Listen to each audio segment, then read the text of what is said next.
Welcome to AK prime math academy. So ఈ video సెషన్లో మేము క్వాడ్రాటిక్ ఫామ్ నుంచి కెనానికల్ ఫామ్లోకి ఎలా చేంజ్ చేయాలా యూజింగ్ ఆర్థోగోనల్ ట్రాన్స్ఫర్మేషన్ యూజ్ చేసి క్వాడ్రాటిక్ ఫామ్ని కెనానికల్ ఫామ్లోకి ఎలా చేంజ్ చేయాలా అనే దాని గురించి ఒక క్వశ్చన్ నేను మీకు ఎక్స్ప్లెయిన్ చేస్తాను. సో క్వశ్చన్ అయితే మీకు స్క్రీన్ మీద కనిపిస్తోంది. క్వశ్చన్ ఏ విధంగా అయినా అడగచ్చు లేదా ఏ విధంగా అయినా అడగచ్చు. ఇక్కడ కెనానికల్ ఫామ్ని ఏమంటున్నారంటే సమ్ ఆఫ్ స్క్వేర్స్ ఫామ్ అంటున్నారు. రెండు ఒకటి. కెనానికల్ ఫామ్ అన్నా సమ్ ఆఫ్ స్క్వేర్స్ ఫామ్ అన్నా both are same. So given quadratic form నేను ఇక్కడ రాసుకున్న తర్వాత దీని యొక్క ట్రాన్స్ఫర్మేషన్ ఈ విధంగా రాసుకుంటాను. చూడండి, ఇక్కడ ఒక మ్యాట్రిక్స్ రాసుకున్నాను. డయాగోనల్లో ఏమున్నాయి మీరు బాగా అబ్జర్వ్ చేస్తే coefficient of x1 square, x2 square coefficient, x3 square coefficient డయాగోనల్లో వస్తాయి. మరి రిమైనింగ్ ఎలిమెంట్స్ ఏమి అంటే ఇక్కడ half of the coefficient of x1 x2, half of coefficient of x1 x3, ఇక్కడ half of coefficient of x2 x1, half of x2 x3 coefficient. So ఈ విధంగా రాసుకుంటాను. చూడండి, x1 స్క్వేర్ కోఎఫిషియంట్ ఎంత అంటే 3, x2 square coefficient 3, x3 square coefficient 3. ఇవి మాత్రం డయాగోనల్లో వస్తాయి. అండ్ రిమైనింగ్ ఎలిమెంట్స్ ఏమి అంటే x1 x2 కోఎఫిషియంట్ యొక్క హాఫ్ అంటే 2 యొక్క హాఫ్ అంటే 1 వస్తుంది. సో ఇక్కడ 1 రాసుకున్నాను. x1 x3 యొక్క కోఎఫిషియంట్ అంటే 2, దాంట్లో హాఫ్ అంటే 1 ఇక్కడ రాసుకున్నాను. x2 x1 యొక్క కోఎఫిషియంట్ అంటే x1 x2 అన్నా x2 x1 అన్నా బోత్ ఆర్ సేమ్ కాబట్టి ఇక్కడ 1 రాసుకున్నాను. ఆ తర్వాత ఇక్కడ x2 x3 కోఎఫిషియంట్ అంటే ఇది, దీంట్లో హాఫ్ అంటే -1. ఈ విధంగా అన్ని కోఎఫిషియంట్స్ అన్ని నేను రాసుకున్న తర్వాత సేమ్ ఇంతకు ముందు మీరు ఎలాగైతే ఐగన్ వాల్యూస్ ఐగన్ వెక్టర్స్ ఎలాగైతే ఫైండ్ అవుట్ చేసుకున్నారో అదే విధంగా ఇక్కడ ఈ మ్యాట్రిక్స్ కి మీరు eigen values eigen vectors find out చేసుకోవాలి. జస్ట్ ఐగన్ వెక్టర్స్ వరకు మాత్రమే ఫైండ్ అవుట్ చేసుకోండి. ఆ తర్వాత కొంచెం చేంజ్ ఉంటుంది, చెప్తాను, బాగా కేర్ఫుల్ గా వినండి. సో క్యారెక్టరిస్టిక్ ఈక్వేషన్ ఏమి? mod a minus lambda equal to 0 అంటే డయాగోనల్ లో ఉన్న ఎలిమెంట్స్ ని 3 ఉంది, 3 అన్ని ఎలిమెంట్స్ 3 కాబట్టి 3 minus lambda 3 minus lambda 3 minus లాంబ్డాగా రాశాను. రెస్ట్ ఆఫ్ ద ఎలిమెంట్స్ అన్ని అలాగే రాసుకున్నాను. ఇక్కడ పోతే ఈ ఈక్వేషన్ మీకు తెలుసు, lambda cube minus P lambda square plus Q lambda minus mod a equal to 0. ఇందులో పి వాల్యూ ఎంత అంటే సమ్ ఆఫ్ డయాగోనల్ ఎలిమెంట్స్, వీటి యొక్క సమ్ ఎంత 9. ఆ తర్వాత క్యూ అంటే ఏమి? ఫస్ట్ ఈ డయాగోనల్ లో ఉన్న ఫస్ట్ ఎలిమెంట్ యొక్క మైనర్ అంటే ఏంటి? 3 ఉండే కాలము 3 ఉండే రో వదిలేస్తే వచ్చేటటువంటి ఎలిమెంట్స్ యొక్క డెట్. సో దీని డెట్ ఎంత వస్తుంది? 9 మైనస్ 1 అంటే 8 వస్తుంది. సో ఈ 3 యొక్క మైనర్ ఎంత అంటే 8. అదే విధంగా ఈ 3 యొక్క మైనర్ అంటే ఆ ఎలిమెంట్ ఉన్న కాలము ఆ ఎలిమెంట్ ఉన్న రో వదిలేస్తాను. 3 3s are 9, 9 minus 1 8 వస్తుంది. అదే విధంగా ఈ 3 యొక్క మైనర్ ఎంత అంటే ఆ కాలము ఆ రో వదిలేస్తాను. మరి దీని యొక్క డెట్ వాల్యూ ఎంత అంటే 9 వస్తుంది, 8 వస్తుంది. సో 8 plus 8 plus 8 వస్తుంది. That means you will get 24, Q value as 24. మరి mod a ఎంత అంటే దీని యొక్క డెట్ క్యాల్సీ ద్వారా ఫైండ్ అవుట్ చేసుకోవచ్చు, 16 వచ్చింది. సో ఈ వాల్యూస్ అన్ని ఈక్వేషన్ 1 లో సబ్స్టిట్యూట్ చేయాలి. p వాల్యూ, అదే విధంగా q వాల్యూ, అదే విధంగా mod a వాల్యూ అన్ని సబ్స్టిట్యూట్ చేస్తే వచ్చేటటువంటి ఈక్వేషన్ ని మనం ఏమంటామంటే క్యారెక్టరిస్టిక్ పాలినామియల్ అంటాం. మరి ఇది క్యూబిక్ ఈక్వేషన్, దీన్ని మనం క్యాల్సీలో ఫీడ్ చేస్తే మనకు లాంబ్డా వాల్యూస్ వస్తాయి. లాంబ్డా వాల్యూస్ వచ్చేసిన ఇక్కడ 1, 4, 4.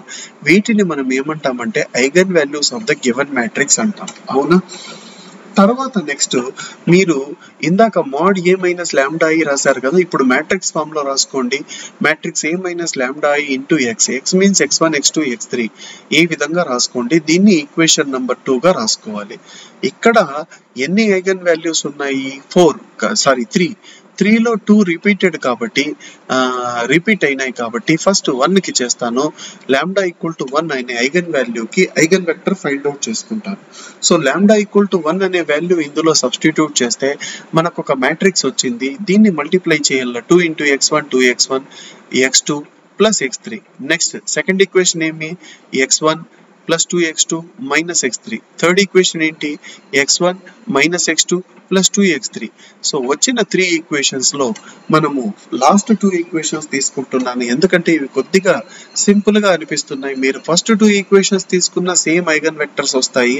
సో ఇలా సాల్వ్ చేసుకున్నాను. x1 ఉండే కాలం వదిలేస్తాను. లాస్ట్ 2 ఈక్వేషన్స్ లో x1 ఉన్న కాలం వదిలేస్తే వచ్చేటటువంటి ఎలిమెంట్స్ ఏమి, 2 -1 -1 2 వాటి యొక్క డెట్. తర్వాత x2 ఉండే కాలం వదిలేస్తాను. వదిలేస్తే వచ్చేటటువంటి ఎలిమెంట్స్ ఏమి, 1 -1 1 2. సో వాటి యొక్క డెట్ కూడా కనుక్కుంటాను. అదే విధంగా x3 ఉన్న కాలం వదిలేస్తే వచ్చేటటువంటి ఎలిమెంట్స్ యొక్క డెట్ కనుక్కుంటాను. వచ్చిన వాల్యూస్ ఇక్కడ న్యూమరేటర్ లో మైనస్ ఉంది, కింద రాసుకుంటాను. -3 తో అన్నా డివైడ్ చేసుకోవచ్చు, 3 తో అన్నా డివైడ్ చేసుకోవచ్చు. ఇక్కడ నేను 3 తో డివైడ్ చేశాను.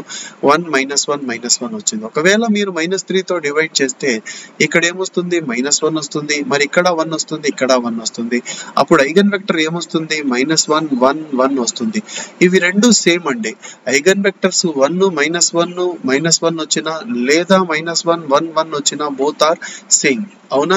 సో ఒక ఐగన్ వెక్టర్ అయితే మనము సక్సెస్ఫుల్ గా ఫైండ్ అవుట్ చేసుకున్నాము. తర్వాత లాంబ్డా ఈక్వల్ టు 4 కి చేసేటప్పుడు జాగ్రత్తగా చూడండి.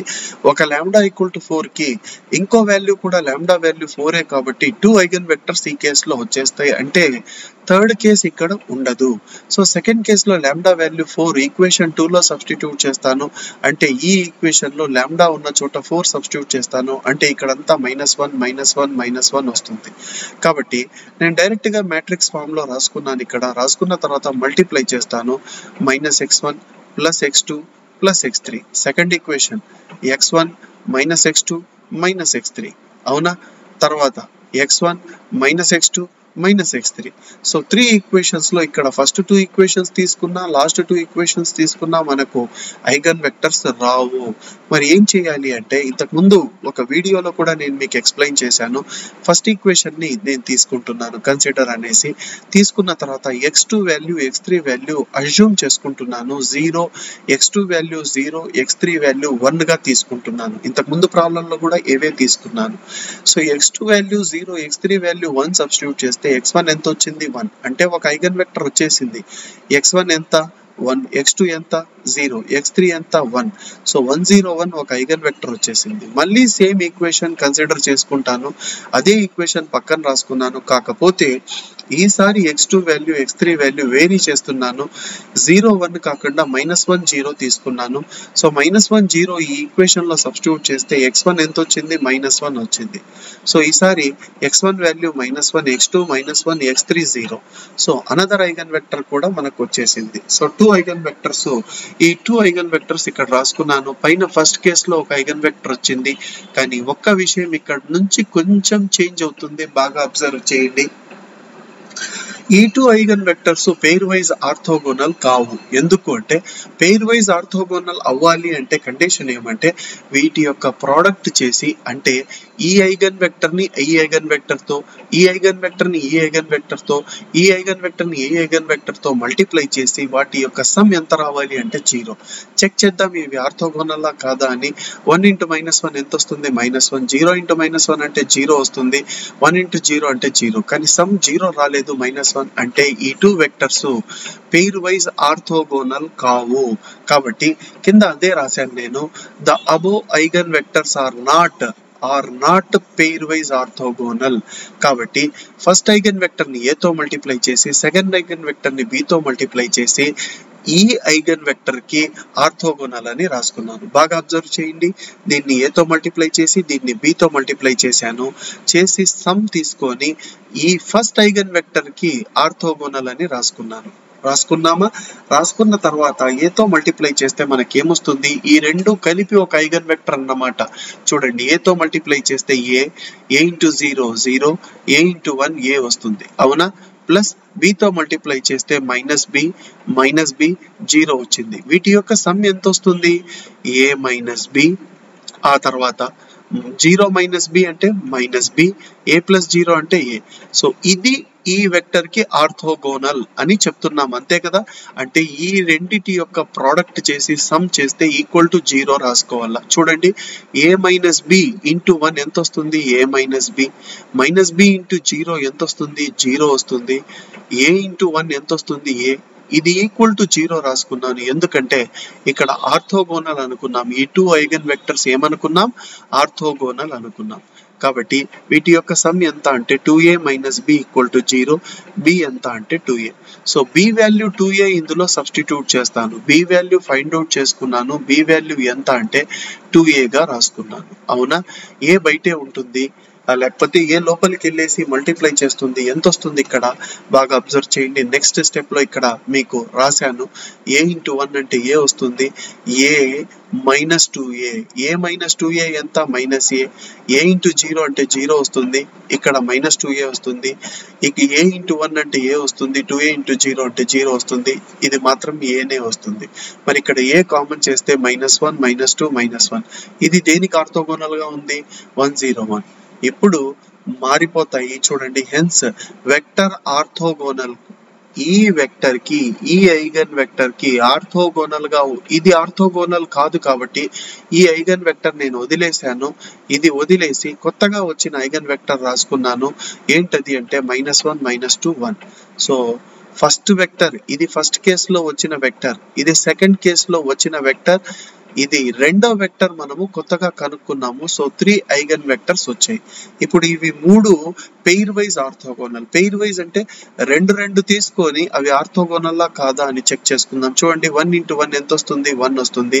-1 ఇంటూ 0 అంటే 0 వస్తుంది. -1 ఇంటూ 1 అంటే -1. -1 ప్లస్ 1 అంటే 0 వచ్చింది. అంటే ఇవి రెండు ఆర్థోగోనల్. ఇప్పుడు ఇవి రెండు చెక్ చేసుకోండి. ఈ రెండు చెక్ చేయండి. 1 ఇంటూ -1 ఎంత, -1. తర్వాత 0 ప్లస్ 1 అంటే 0 వచ్చింది. అంటే ఈ 2 ఐగన్ వెక్టర్స్ కూడా ఆర్థోగోనల్. ఇప్పుడు ఈ రెండు చెక్ చేయండి. 1 ఇంటూ -1 -1. తర్వాత -1 ఇంటూ -2 అంటే +2 వస్తుంది. -1 ఇంటూ 1 అంటే -1. -2 ప్లస్ 2 అంటే 0 వచ్చింది. అంటే ఈ 2 ఐగన్ వెక్టర్స్ ఆర్థోగోనల్, ఈ 2 ఐగన్ వెక్టర్స్ ఆర్థోగోనల్, ఇవి రెండు కూడా ఆర్థోగోనల్. అందుకే కింద ఏం రాశానంటే దస్ ఈ 3 eigenvectors are pairwise orthogonal అని రాశాను. ఇప్పుడు ఈ ఆర్థోగోనల్, ఇవి పెయిర్ వైజ్ ఆర్థోగోనల్ అని రాసిన తర్వాత వీటిని స్క్వేర్ చేసి, ఒక్కొక్క నంబర్ ని స్క్వేర్ చేసి రూట్ తీసుకోండి. స్క్వేర్ చేసి రూట్ తీసుకుంటే 1 స్క్వేర్ అంటే 1, -1 స్క్వేర్ అంటే 1, -1 స్క్వేర్ అంటే 1 ఎంత వచ్చింది, √3. సో √3 తో డివైడ్ చేయాల. 1 ని √3 తో, -1 ని √3 తో, -1 ని √3 తో డివైడ్ చేసి రాస్తే వచ్చేటటువంటి ఐగన్ వెక్టర్ ఏమవుతుందంటే నార్మలైజ్డ్ వెక్టర్ అవుతుంది. ఇక్కడ కూడా వీటిని స్క్వేర్ చేసి రూట్ తీసుకోండి. 1 స్క్వేర్ అంటే 1, 0 స్క్వేర్ అంటే 0, 1 స్క్వేర్ అంటే 1 అంటే √2 వచ్చింది. సో √2 తో సెకండ్ ఐగన్ వెక్టర్ ని నేను డివైడ్ చేస్తాను, అంటే నార్మలైజ్డ్ వెక్టర్ వచ్చింది. మరి ఇక్కడ కూడా స్క్వేర్ చేసి రూట్ తీసుకుంటాను. 1, 2 స్క్వేర్ అంటే 4, 1 స్క్వేర్ అంటే 1, √6 వస్తుంది. √6 తో డివైడ్ చేస్తాను. సో ఇవన్నీ ఏమి అంటే నార్మలైజ్డ్ వెక్టర్స్ వచ్చాయి. ఇప్పుడు P రాసుకుంటాను. ఇందాక P అంటే డైరెక్ట్ గా ఐగన్ వెక్టర్స్ రాసే వాళ్ళం కదా. ఇప్పుడు నార్మలైజ్డ్ వెక్టర్ చూడండి. First normalised vector, second, third ఇవన్నీ నేను కాలం వైజ్ రాసుకున్నాను. కానీ ఇవి ఆర్థోగోనల్ కాబట్టి, ఆర్థోగోనల్ అంటే మనం ఏం రాసుకోవచ్చు అంటే P ట్రాన్స్పోజ్ దేనికి ఈక్వల్ అవుతుందంటే P ఇన్వర్స్ కి ఈక్వల్ అవుతుంది. ఎందుకంటే ఎప్పుడైతే ఒక వెక్టర్, ఒక మ్యాట్రిక్స్ ఆర్థోగోనల్ మ్యాట్రిక్స్ అవుతుందో అప్పుడు మీకు తెలుసు A into A inverse is equal to I అని రాసుకోవచ్చు. అవునా, A into A transpose is equal to I గా రాసుకోవచ్చు. కాబట్టి ఎప్పుడు ఇలా రాసుకోవచ్చు అంటే ఒక మ్యాట్రిక్స్ ఆర్థోగోనల్ మ్యాట్రిక్స్ అయితే, కాబట్టి ఇది P ఆర్థోగోనల్ కాబట్టి P ట్రాన్స్పోజ్ ని P ఇన్వర్స్ గా రాసుకున్నాను. సో దీని యొక్క ట్రాన్స్పోజ్ అంటే ఏమి, అడ్డంగా ఉండేటువంటి నా రోస్ ని కాలమ్స్ గా రాసుకుంటాను. ఇప్పుడు చూడండి, ఫస్ట్ రో ని ఫస్ట్ కాలం గా రాశాను. అదే విధంగా సెకండ్ రోని సెకండ్ కాలం గా రాశాను, నిలువుగా రాసుకున్నాను. థర్డ్ రోని థర్డ్ కాలమ్ గా రాసుకున్నాను. అదే ఏమవుతుందంటే పి ఇన్వర్స్ మనం ప్రత్యేకించి సపరేట్ గా ఫైండ్ అవుట్ చేయాల్సిన అవసరం లేదు. ఇంతకుముందు మనం పి ఇన్వర్స్ క్యాల్సీ ద్వారా ఫైండ్ అవుట్ చేసుకునే వాళ్ళము, కానీ ఇక్కడ ఆ అవసరం లేదు. ఎందుకంటే పి అనే మ్యాట్రిక్స్ కి ఇన్వర్స్ డైరెక్ట్ గా రాసుకోవచ్చు. ఎందుకంటే దీని యొక్క ట్రాన్స్పోజే ఏమవుతుందంటే పి ఇన్వర్స్ అవుతుంది. ఎందుకంటే ఈ మ్యాట్రిక్స్ ఏం మ్యాట్రిక్స్ అవుతుందంటే ఆర్థోగోనల్ అవుతుంది. అవునా, ఆర్థోగోనల్ మ్యాట్రిక్స్ వచ్చింది కాబట్టి. తర్వాత డి అంటే మీకు తెలుసు, డయాగోనల్ మ్యాట్రిక్స్ ఎలా ఫైండ్ అవుట్ చేస్తామంటే పి ఇన్వర్స్ ని ఏ ఇంటూ పి తో మల్టిప్లై చేస్తాం. ఇది పి ఇన్వర్స్ మ్యాట్రిక్స్, ఇది ఏ మ్యాట్రిక్స్, ఇది పి మ్యాట్రిక్స్. ఇవన్నీ మనం క్యాల్సీలో ఫీడ్ చేస్తే finally you will get diagonal matrix. ఇక్కడ డయాగోనల్ లో మాత్రం ఎలిమెంట్స్ వచ్చినాయి, రెస్ట్ ఆఫ్ ద ఎలిమెంట్స్ అన్ని జీరోస్ వచ్చినాయి. తర్వాత ఇంతవరకు రాసుకున్న తర్వాత ఇప్పుడు కెనానికల్ ఫామ్ రాస్తున్నాను, బాగా అబ్జర్వ్ చేయండి. కెనానికల్ ఫామ్ క్వాడ్రాటిక్ ఫామ్ ని కెనానికల్ ఫామ్ లోకి మార్చమన్నారు కదా. సో ఏం రాసుకోవాలంటే Q is equal to Y transpose D into Y. Y అంటే ఏంటి అంటే Y1 Y2 Y3. Y అంటే గుర్తుపెట్టుకోండి Y1 Y2 Y3. మరి Y ట్రాన్స్పోజ్ అంటే Y1 Y2 Y3. కాలం ని రోగా మార్చుకోవాలా, అందుకే Y ట్రాన్స్పోజ్ అంటే Y1 Y2 Y3 రాశాను. డి అంటే డయాగోనల్ మ్యాట్రిక్స్, ఇక్కడ Y1 Y2 Y3 రాశాను. వీటి యొక్క ప్రోడక్ట్ ఎంత వస్తుందంటే Y1 square plus 4Y2 square plus 4Y3 square అని చెప్పి రాశాను. ఇది ఏమి అంటే రిక్వైర్డ్ కెనానికల్ ఫామ్ వచ్చేసింది. ఇంకా లాస్ట్ లో క్వశ్చన్ లో ఇంకో పాయింట్ కూడా అడిగారు. ఏంటది అంటే క్వశ్చన్ మీరు చూస్తే మీకు అర్థమవుతుంది. క్వశ్చన్ లో ఇంకో పాయింట్ కూడా అడిగారు. ఏంటది అంటే స్పెసిఫై ద మ్యాట్రిక్స్ ట్రాన్స్ఫర్మేషన్ అన్నారు. దానికి జస్ట్ ఒక లైన్ మాత్రం రాస్తే సరిపోతుంది. ఇంతవరకు మనం చేసింది కెనానికల్ ఫామ్ ని క్వాడ్రాటిక్ ఫామ్ ని కెనానికల్ ఫామ్ లోకి చేంజ్ చేసుకున్నాము, వచ్చేసింది ఆన్సర్. ఇప్పుడు స్పెసిఫై ద మ్యాట్రిక్స్ ట్రాన్స్ఫర్మేషన్ అన్నారు. So this is the matrix transformation. ఇది ఏమి అంటే x ఈక్వల్ టు py గా రాశాను. x అంటే x1 x2 x3, p అంటే మీకు తెలుసు పైన వచ్చిన మ్యాట్రిక్స్, y అంటే మీకు తెలుసు. జస్ట్ x1 అంటే ఎంత అవుతుందంటే y1/√3 y2/√2 మైనస్ y3/√6. అది x1 వాల్యూ, ఇది x2, ఇది x3. మరి ఇక్కడ p అనేది మ్యాట్రిక్స్ ట్రాన్స్ఫర్మేషన్ అవుతుంది. ఓకే, ఇన్ కేస్ ఈ వీడియో మీకు నచ్చినట్లయితే ప్లీజ్ లైక్ చేయండి. అదే విధంగా మా ఛానల్ ని సబ్స్క్రైబ్ చేసుకోండి, మీ ఫ్రెండ్స్ తో షేర్ చేయండి. Okay, thank you.